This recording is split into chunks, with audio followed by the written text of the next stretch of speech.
Menteri Koordinator Bidang Politik Hukum dan Keamanan Menko Polhukam Mahfud MD merespons terkait kontroversi penembakan Habib Bahar bin Smith.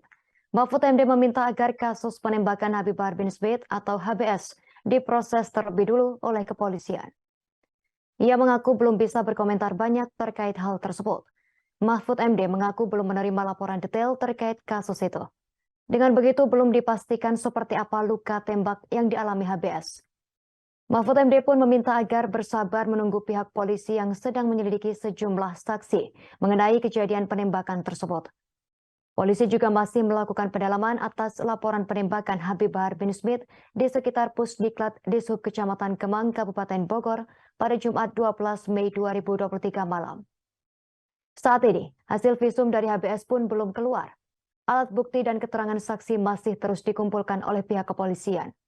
Sehingga sampai saat ini pihak penyidik dari kepolisian belum dapat memastikan atau menyimpulkan Habib Bahar bin Smith benar-benar menjadi korban penembakan. Menurut Irjen Sandi Nugroho, pihaknya juga masih menunggu hasil visum terhadap yang bersangkutan, serta menunggu perkembangan penanganan kasusnya dari Polda Jawa Barat dan Polres. Karena itu pihaknya tak bisa berandai-andai jika belum ada alat bukti lainnya. Dalam hal ini jika bisa dijadikan bahan untuk disampaikan ke masyarakat.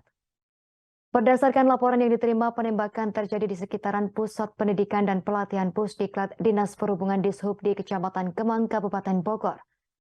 Lokasi tersebut tak jauh dari Pondok Pesantren Tajul Alawiyin Pabuaran yang dipimpin oleh Bahar Smith.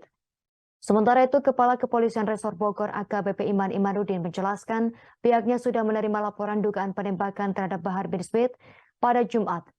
Iman menerangkan polisi telah menggelar olah tempat kejadian perkara atas kejadian yang dilaporkan oleh Bahar bin Smith tersebut. Saat ini menurut kuasa hukumnya Ikhwan Tuan Kota, Bahar dalam kondisi baik-baik saja. Terima kasih sudah nonton. Jangan lupa like, subscribe, dan share ya.